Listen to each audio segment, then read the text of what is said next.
What's going on, everyone? Casey Currie here, actually in Louisiana in S3 Power Sports with Dustin Jones for podcast number 10. So I am excited.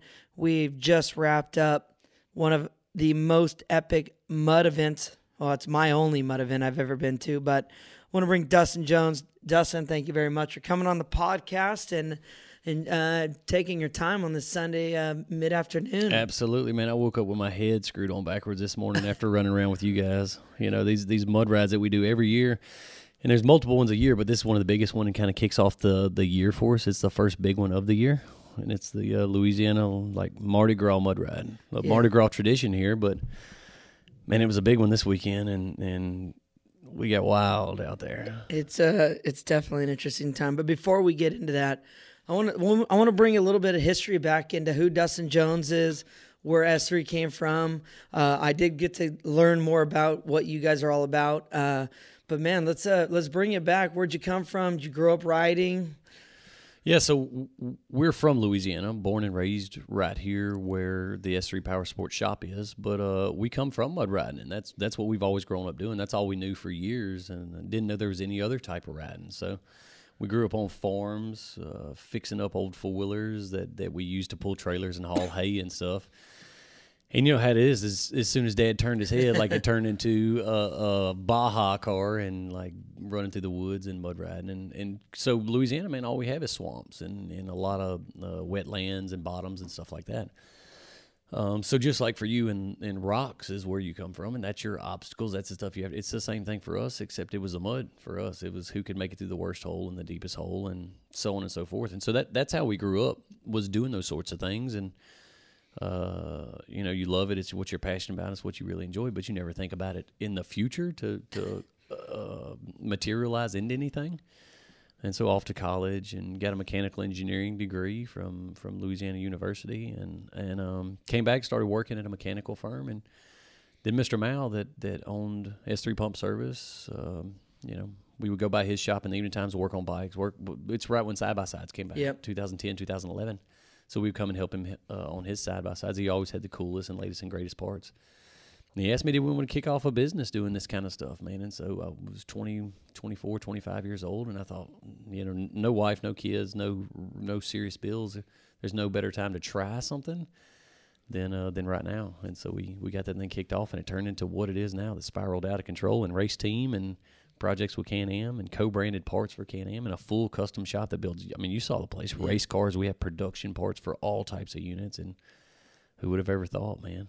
Yeah, it's pretty phenomenal. The shop here, guys, in Louisiana is pretty impressive. I mean, not only are they building the production parts that you can go and buy from the Can-Am accessory catalog and on their website and all over the United States, probably around the world for all that goes. For sure. But these guys are building race cars for other people. They're building their own race cars. And that's all. What's funny is because being from Cali, that's that whole Cali mentality, right? Oh, race cars, race cars, race cars. Mm. And then you look around and they got all these mud machines going on. Man, the mud deal is such an impressive industry. To me, it's like the Jeep industry. No one shows up with the same thing. It's not all about being the lightest and, we're going to run whatever we can just because it's going to make it the fastest. Here it's all about style points. I mean, your guys' creations, dude, it's artistic. Everybody has something different. We were out there this weekend, and just the creations you see, no one has it. There's no two vehicles the same. You might have one set of wheels, but you're going to have another set of tires. You're going to have one set of shocks or somebody else's long arm kit, paint schemes, wraps, speakers. The list goes on and on. But why don't you tell them, let's do quad first. I rode my first quad. Tell them what they do. As far as how big these lifts are and how wide they are. Yeah, so like most people, like you mentioned, they know us for the racing because we race the best in the desert. And we ran the Baja 1000. We just ran King of the Hammers. Yep. And we build these full-blown turnkey race cars for ourselves and for our customers in the shop. But what a lot of people don't realize is what we came from, and it's what you and I talked about. We are the mud guys. That's where our business started, was building these custom vehicles. And it's the weirdest thing. It's like when you go out to Glamis and you see these sand buggies or the side-by-sides fixed up with everything that you can imagine on these. But a lot of those guys are building similar. What's crazy about this style that they do down here at these mud rides is everybody likes to be different. So like you said, some guys are running, 22-inch wheels that are just off the shelf that you can get with wheel adapters for your pickup truck and like cruising around on those. Then some guys got full billet, like the car that we built for this ride, full billet, 24-inch wheels on 37-inch tires with 8-inch lift, custom paint job, like custom stereo. Literally everything that you can imagine and put on these things is what people are doing, and they're all different. They'll have crazy $5,000-$7,000 paint jobs, like airbrushed, beautiful, and take them straight to a pond and put them windshield deep. And so you got a little taste of the ATV, which is where we all came from. This was back before side-by-sides, but they've evolved so far to where they've got 100 horsepower. The little Renegade that you were driving, it's a freaking monster, dude, and like so much fun to ride. And, those guys, we saw a couple, and Cody was talking about one. I think the tires were almost touching in the middle because it had such big tires. I mean, they're rolling around on 40s on just a regular ATV.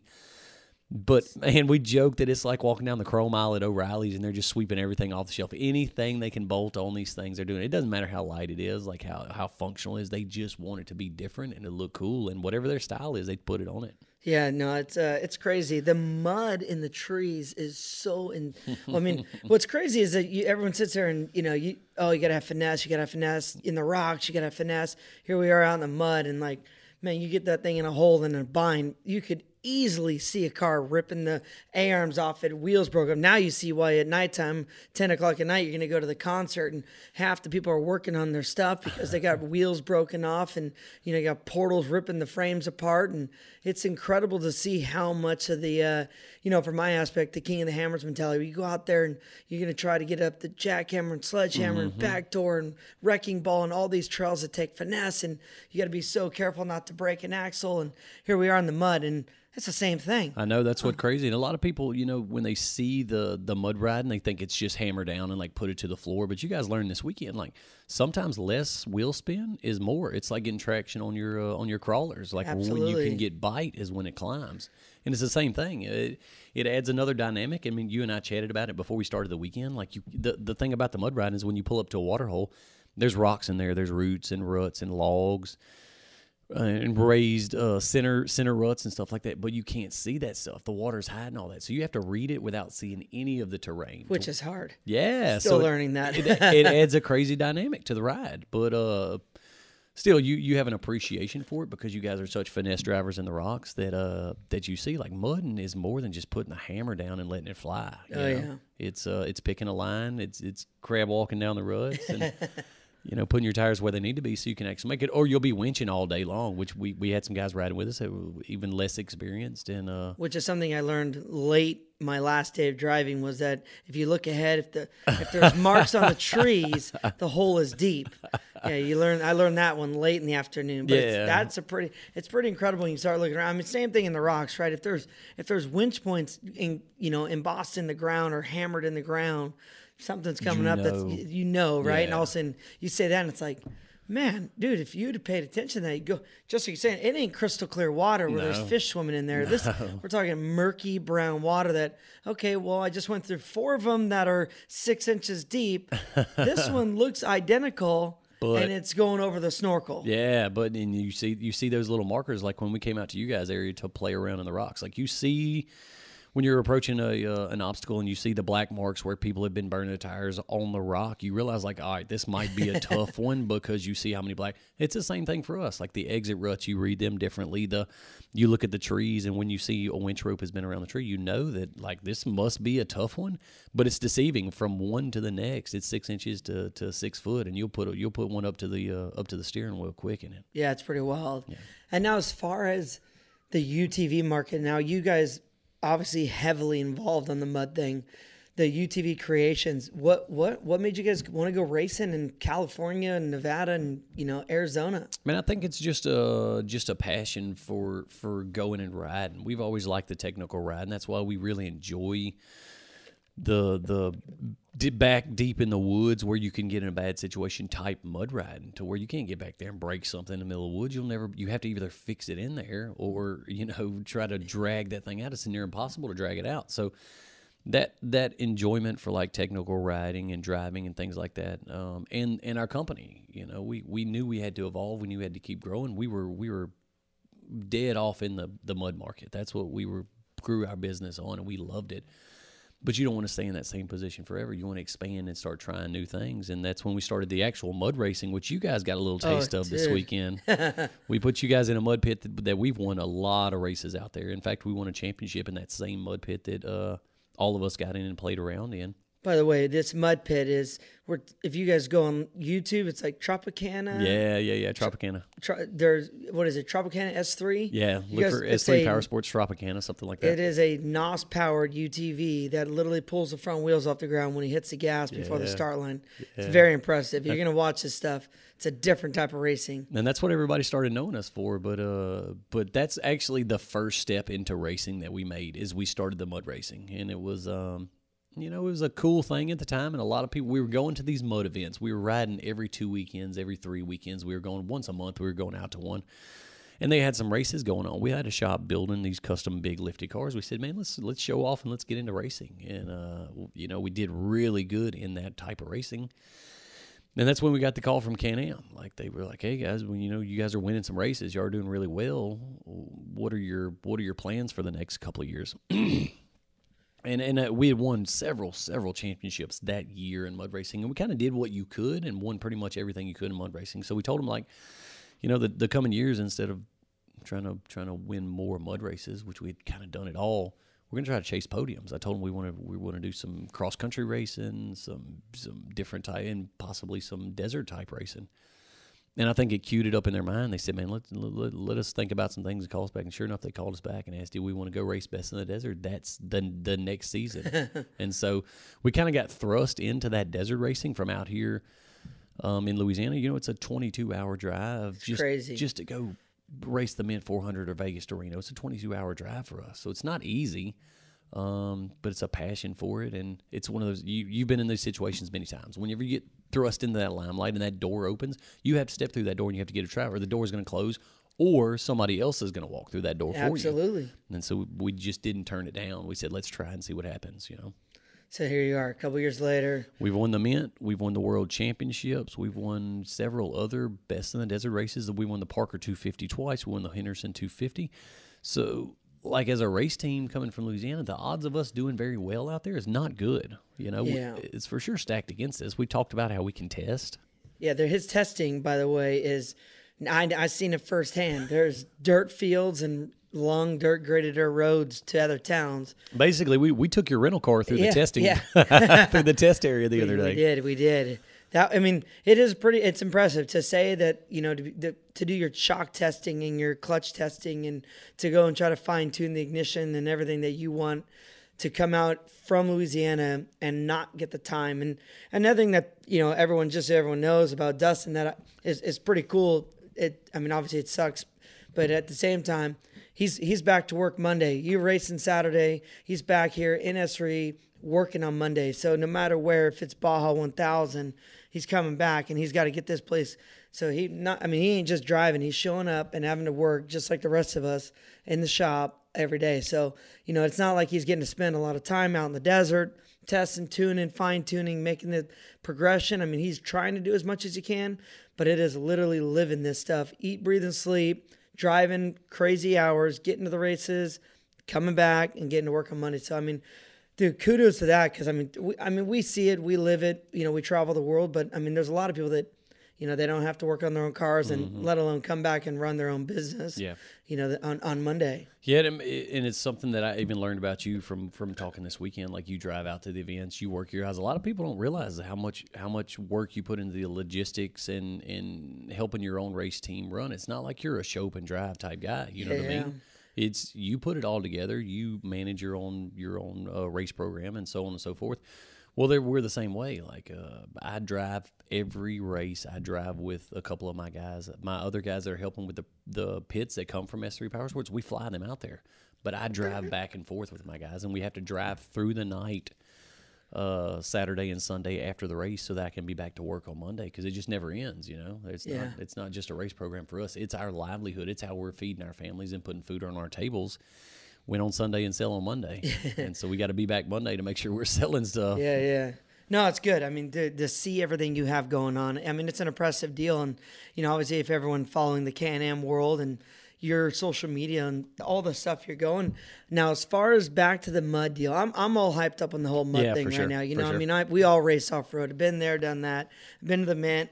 But no, I mean, I want to know more about this whole mud. I mean, if I had a UTV, you sell everything that basically anyone could need to make that thing mud ready. Where can we go? Louisiana. I mean, I know you hear about it in Florida, but is there other events that are for UTV guys? Or I mean, where can we go to even drive in the mud? Yeah, for sure. And just to preface that a little bit and to set it up, so several months ago, we started talking with the guys at Can-Am, and you know, I knew Casey and I we were gonna cross paths at the King of Hammers, and you know, your factory supported Monster Racer as well as Can-Am Racer, which you and I both share that as teammates. But we haven't had much time to do anything together and work on any projects together. And so the guys over at the Can-Am Marketing said, man, you and Casey should get together. Like, you guys hit all these races. Y'all both desert racers. You're both going to do King of the Hammers. Like, let's talk about you guys doing some projects together. And so they kind of set it up like, hey, is there a mud ride that he could come out to, his group? They've never done that before. Let's get them out of their comfort zone and let them give it a try. And sure enough, just a few weeks post King of the Hammers, there was an opportunity for us to get together. Your schedule was clear. And so it was like, you know, Can-Am kind of threw the ball in our court, said, you guys do this. You have a business that builds mud riding rigs. Can you set us up on some different rigs, some big lifted bikes, some ATVs and side-by-sides, and an event to do it on? And, you know, it's one of those things down here in the South. It's really common. They're having rides once a month at different parks in Louisiana, Texas, Arkansas, Mississippi. Huge rides. I mean, you saw this weekend, it was 10, 12, 15,000 people turning out for this ride. Yeah, so it's not like just riding on your buddy's Hundleys. Like, it's a crazy turnout.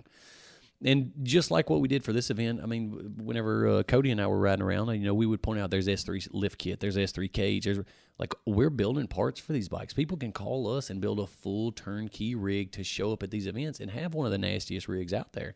And it's just because we've been doing it for so long, and like, we're so in tune with that mud industry. That's what we know so well. And there's multiple parks down here in the South. There's no public land. It's all privately owned riding parks. But they have scheduled events throughout the year. They release a schedule pre-year, so you know what's coming. That's how we lined out with this one. So is there a way, though, that people could find out? Like, let's say I know nothing about it, but I live in Texas, or I live out in Louisiana or somewhere.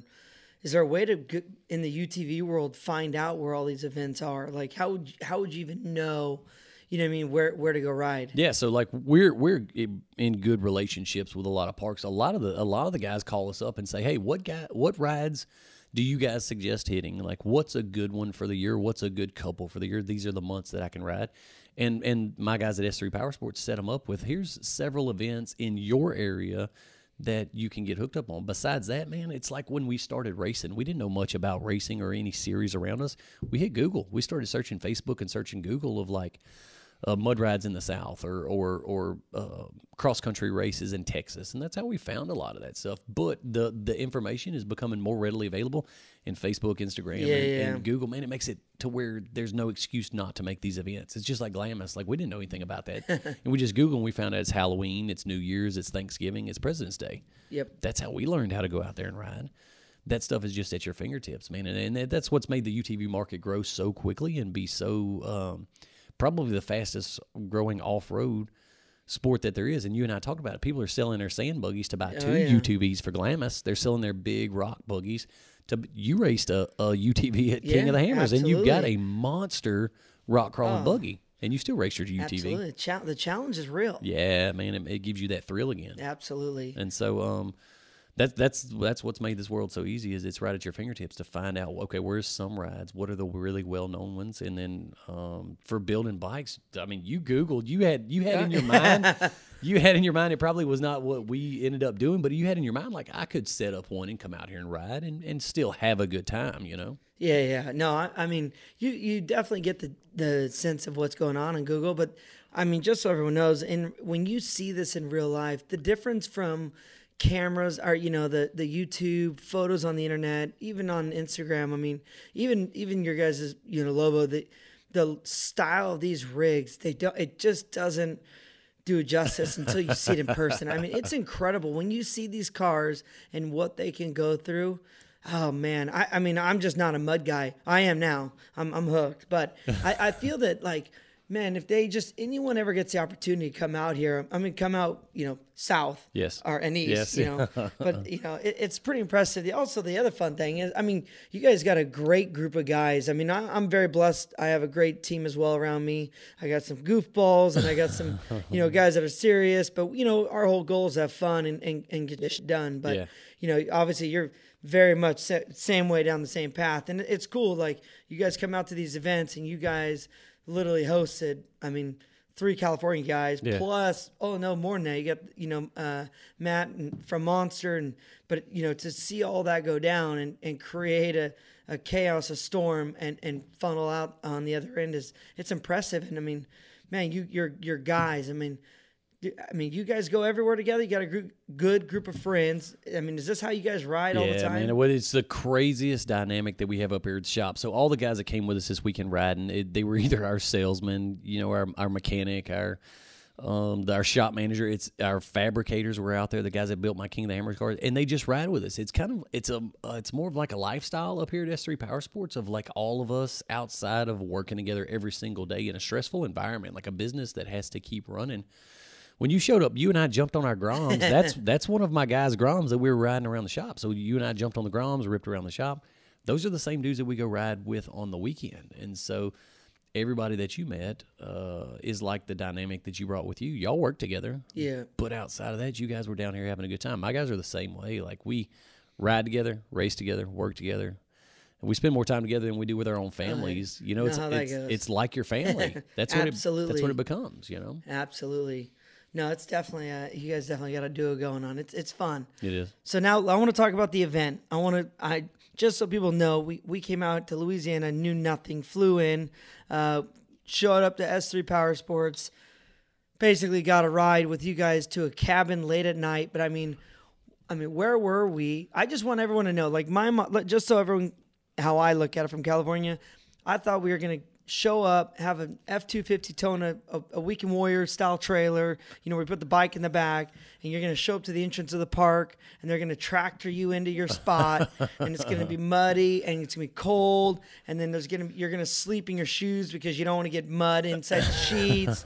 But I mean, it is not that way at all. No, you guys got the full on treatment for sure. Come down with us. So we had the rigs ready. Fortunately, Can-Am hooked us up with their mud-ready line of rigs. Their X3 XMR, their Renegade XMRs. Like, they're rigged out all ready to go rip. We actually... Turnkey. Those couple that y'all were in, we didn't touch them. We unloaded them off the trailer and put them on the rev limiter. You know what I mean? Like, by the way, we had 3 brand new cars that showed up all decked out, brand new. When I say decked out, I'm just 0 miles. 0 miles. They were brand new. And we took them and dropped them back off, a little dirty, but we did drop them off with nothing. Yeah, no broke axles, no blown belts. Like we rode hard this weekend, nonstop, and dropped these completely stock cars back off, ready to ride again. But we did take you guys to the pinnacle of mud rides, and so Muddy Bottoms ATV Park is the one they went to. That's right.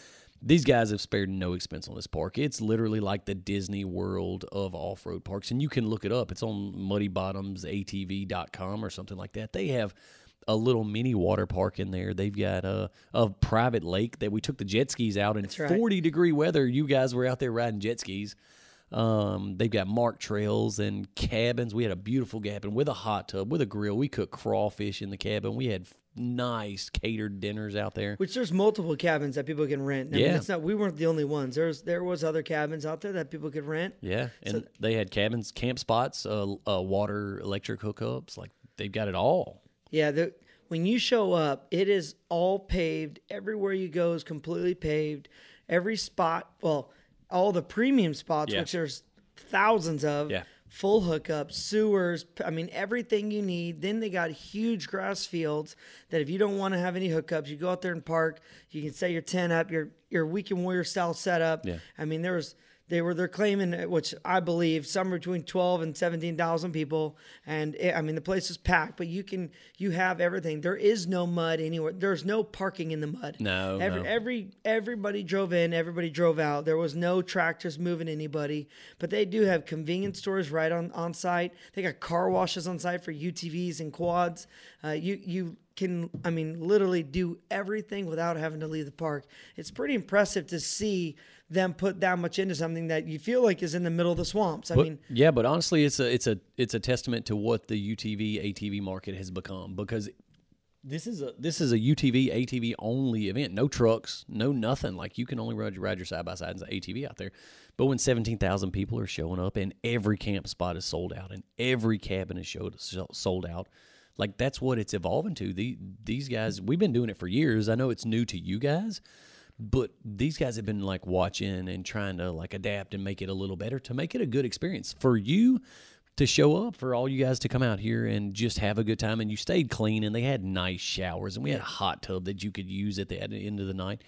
Like, it was a good experience. You didn't have to go out there primitive camping or staying in a tent. Like, you had fun. You were clean when you wanted to be clean. You were warm whenever you wanted to be warm. Absolutely. And so it makes you have a good experience. It makes you want to come back to Muddy Bottoms and do it again. And that's what they're going for, you know. It's show everybody a good time. They have a general store. They have a gas station on site. They have shower houses on site to where you can justify going back out there and do it. It's not a miserable, like, 3-day long sleeping in your tent full of mud. No, man, it's a good time. Like, you got everything you need there. Yeah, it is. Their amenities, they absolutely top notch. The other part is the park. So you got, I don't really know the terminology. You got ponds, or where you can drive yourself. You can literally drive in ponds.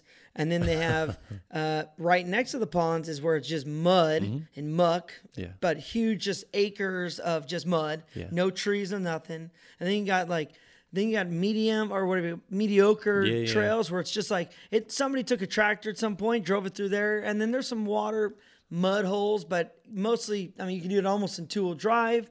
And then you got some trails that are in the trees, and then you got trails that are in the trees, and then it's, I mean, to me, my favorite part of the trip, we did like a 2.5-hour ride in the trees. I even rode a quad just so I can get the full experience with one of your buddies. That, I mean, in the trees, muddy, just swampy, hundreds of people. Everywhere you look, you see some sort of colored light, whip antennas, headlights coming at you, taillights in front of you. I mean, everywhere you are, there's people on all these somewhat made up roads, but it's just acres and acres and acres of trees that people have gone through and made the roads. And I mean, man, that's just my jam right there. I mean, for yourself, I mean, if you're like, all right, I got 5 buddies, we're gonna go do our own weekend. I mean, where would you be? Yeah, so going back to what you were asking earlier about how to get started and how to do it.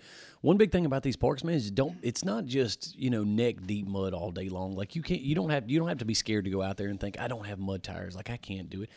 Man, there was some grandpas out there with their grandkids riding around, I liken it to ski slopes, to where they got like the greens, the blues, and the black diamonds, which our group, when we took you out, we spent our time in the double black diamonds. Like, we took you two guys to the worst of the worst. But in general, you could ride miles and miles of trails. It's like 5,000 or 7,000 acres of trails out there, 200 miles of marked trails out there for people to just go ride. And it's not all mud. Like, you can take those trails through the woods, the scenic type routes, the gravel roads, and go cruise around and have the same fun that me and you had in those deep, thick woods back in the middle of nowhere. But for our group, man, like, we're the hardcore guys. Like, you're going straight, when you go out there, you're going straight to Backdoor, you're going straight to Chocolate Thunder. Like, we've done all the trail riding and stuff that you can imagine in our life. So we go straight to the worst of the worst, which is where we took you guys. We took you guys to where when you break back in there, you're not getting out of there. You have to fix it to get it out. And so you guys are good drivers. All of you guys are good. We took a little easy ride the first night. But we're going to the hard stuff, man. Like, we're trying to get out there and put the machines to the test. And I want you guys to get a good feel of like what it's like to hardcore mud ride out there.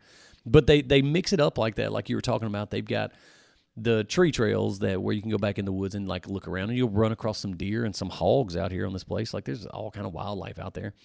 And then they got the really difficult, tight woods, nasty, deep mud hole trails where you can winch tree to tree and get. And they've got what's called the sand pit, which is where we went down and, like you put on the show, man, everybody brings out their bikes. Like, everybody's out there riding, watching, seeing people flip over. We watched that one guy drowned his bike, like ruined a motor right there while we were sitting there. A couple of guys like drowned in motors while we're sitting there. And then you pull, off to the other side, they've got the mud pit. They've got a little bit of everything for everybody. They had a straight line drag pit that we didn't even get to. And Thank God. Yeah, man, but it's an opportunity for everybody of every riding level with every like tier of machine build to come out there and go have the same good time. But that's why those parks are doing so well, is because they offer it to everybody. You can come out there on your factory 2-wheel drive hunting ATV with slick tires and still go have fun and watch the show. You know what I mean? It's just, we took you guys to the worst of the worst, and we wanted to give you the full experience. Oh no, we had a blast with it. The holes, by the way, in the water, they have pockets inside the lakes where you'll be going. You feel super comfortable in a Can-Am Maverick that's sitting low. And when it's stock, when I say sitting low, it's sitting like every car in California. Out here, we're sitting low compared to the race cars. And all of a sudden, Dustin tells you, no, just follow me. It's just gonna dip down real quick. And all of a sudden, no exaggerating, everything but the snorkel is underwater. I mean, up your seatbelts are off. At this point, your head is on the side of the car, and you're driving. And the impressiveness of a stock machine, though, is everything but 6 inches of roll cage is underwater. You get done and you just keep going. I mean, we didn't have to drain anything. There was no water leaking anywhere. We didn't do anything special. I mean, you literally just drive in these ponds, get out, and you just keep going. That's it. That's a big part of the stuff that we've learned over here at the S3 Power Sports is how to set people's rigs up to be able to take them literally to the top of the roll cage. There's pictures of me with my head out of the top of a roll cage with only my light bar and my my snorkels or my air intake showing, and the vehicle's still running like I'm still driving. There's pictures of me all the way to the top of the roll cage. But that's how we build them here. Like we dielectric grease everything. We make sure your snorkels are air tested, and your snorkels are what's feeding your air intake, and so so no water gets into your air filter box, and so on and so forth, and finds its way in the motor. Besides that, all these UTVs and four-wheelers have CVT transmissions now, and so we have to snorkel the exhaust and the intake for that. And you run them up above your handlebars, above your steering wheel, a lot of times above your roll cage, so you can take them into these holes. And literally, you can get on there and watch videos of us going over the steering wheel, headrest deep on these things, and just cruising through the hole. You watched us do it this weekend. Cody had his to where you couldn't see the car. Like, he was barely, Cody's short guy. He was barely able to touch the gas and keep the car going because it was so deep. It's a true story. But that's what we like. That's what we do at S3 Power Sports is get them ready for that. And a lot of people are like, man, were y'all filthy muddy the whole time? We gave you guys some waders. And, like, it's the same waders that you would go duck hunting in. And that's what keeps you clean. Like, your clothes are fairly clean underneath unless you get a little too deep. But it's... or somebody takes you in the mud. What was funny to me, probably one of my favorite parts is Casey, like, in preparation to come down here to Louisiana for the mud ride. Like, he got on and watched YouTube videos. And, like, everything that he could, he best researched what he needed to come down here and ride. And so, like, the week before, Amazon packages were showing up for Casey Currie, and I was thinking, what on earth is this dude sending here? And so we got here. The day you got here, we opened everything.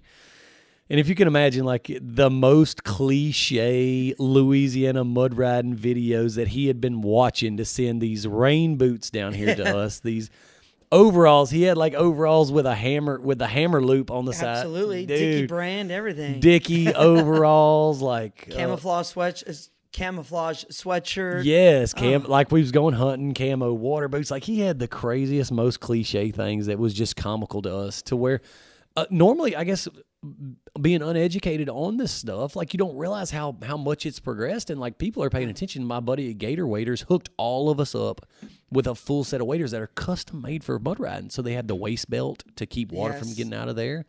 Like, these things, they've got a cell phone pocket that keeps your phone dry even if you go underwater. Yes. So it creates a better experience. It was 40 degrees out there. Like, it was kind of chilly while we were riding, and it was still a good experience because you were dry underneath your waders. Absolutely. Which the waders is basically for fishing. I didn't even know what they were up until this trip, but you wear them. It's completely waterproof. So I was in my jeans, my regular socks, t-shirt, wearing a sweatshirt, and just like Dustin was saying, you get done at the end of the day, you pull them off. You're not wet, you're not cold, and you're literally going walk in the house and eat lunch without having to hose off or do anything. For sure, and it makes it a different experience whenever it's like that. Then it's like the like the Can-Am, man, offering a factory mud-ready rig that you can jump in and play. These guys are paying attention to the stuff that we're doing there. Our market is a lot more niche than what you guys are doing out there. Not so many people do this mud riding, but the guys that do it are really hardcore into it, to the extent that people are paying attention. There's full-blown wader companies like Gator Waders set up for this dude, like, evolves every year and, like, improves his waders to where you can walk better in them. You can pull a winch line better. And, like, he does the craziest stuff. With somewhere to put yourself on to stay dry.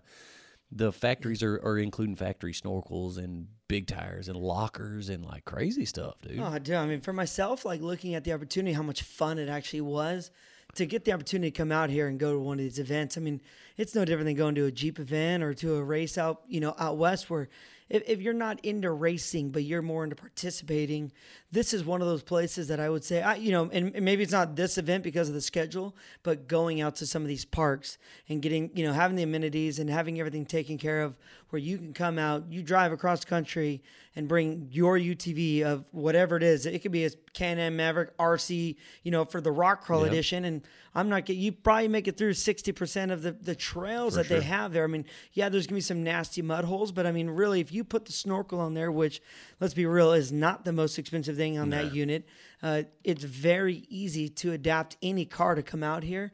Man, this is for sure a place that needs to be on people's bucket list. I mean, the amount of fun that you can have going 5 miles an hour. I mean, it's no different than Jeeping.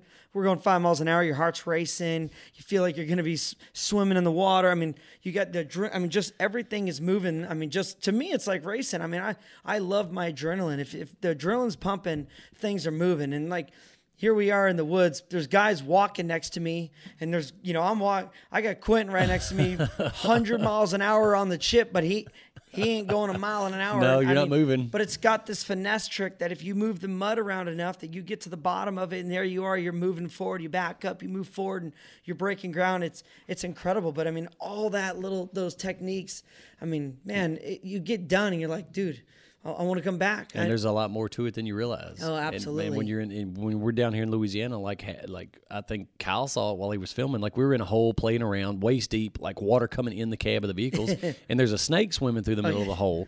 Like, legitimately a poisonous snake just swimming right around our vehicles. That's the same thing we run into the woods. There's alligators back in those creeks back by where we were riding. Like, that stuff is real, and it's just. What's weird is it's probably abnormal for people to think, man, you guys are riding with alligators and, like, poisonous snakes, like, in the hole with them. But for us, that's what we did since we were little, is, like, throw a rock at the snake, get him out of the hole, and then try the hole. You know what I mean? I did have a catfish, a baby catfish, land up in my car, pulled out of the water goes away, and I got a catfish sitting inside. And that's no exaggeration. A freaking catfish in the floorboard of your car when we pull it out, and you just literally pick it back up and toss it back into the hole and, like, keep going. This is a crazy, like, it's a normal day. But definitely on the bucket list. So for Dustin, where's 2019, 2020? What's your where are you going? What's next? Man, I think, first of all, we're going to have to make this an annual trip. And so it's going to have to be something we'll do again. Now that you guys are better prepared, I feel like we should have, like, a car build off, or like something where you guys throw together your spin, your Cali style on a build, and bring it out here and let's show that thing off and then put it to use out there. I think that would be really cool to do. And so the mud rides is what we enjoy. That's our hometown thing. That's what we do. So for sure we'll be hitting those. But, man, the racing never stops. I'm right beside you racing at the highest level of UTVs now. And so you know how it is, man. Yes. It's you have to chase those podiums. All Best in the Desert this year? It is. My contracts are for All Best in the Desert this year. But short of that, I've still got a short course car where I like the one that I won the world championships in. I've got a short course car that we do just play racing in.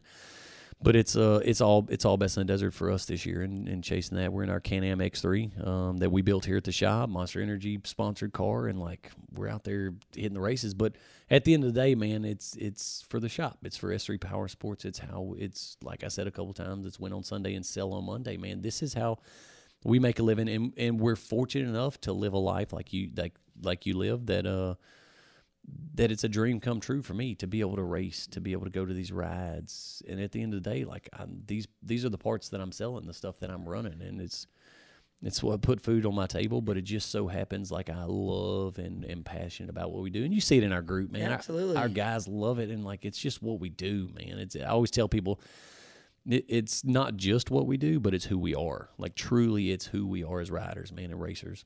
Yeah. So now, Yeah, and my Dakar car actually runs your guys' arms, which is pretty Yeah, radical. that's So right. Halfway across the all world. the way around, dude. They're all over the world. So Yeah. I'll be everywhere we go, dude. We represent. So pretty cool. So where can everyone find you if they want to come find you on the old social media? Yeah. So for me personally, man, I've got my social media that we always throw the crazy stuff that Casey and Cody and Kyle and everybody saw this weekend.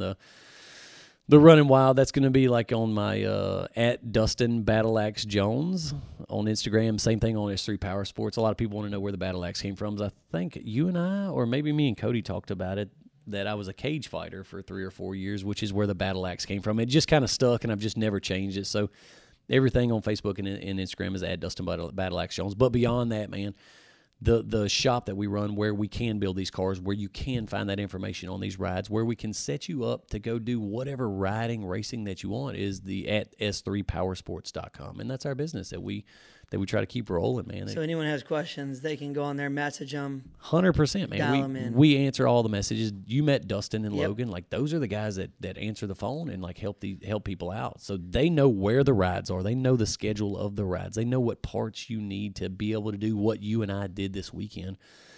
And so it's just right at your fingertips, man. You call us. We're a great source of information. If you're not buying anything, doesn't matter. We're here to help because we ride and like we have a good time doing it. So anything that you need is at S3 Power Sports.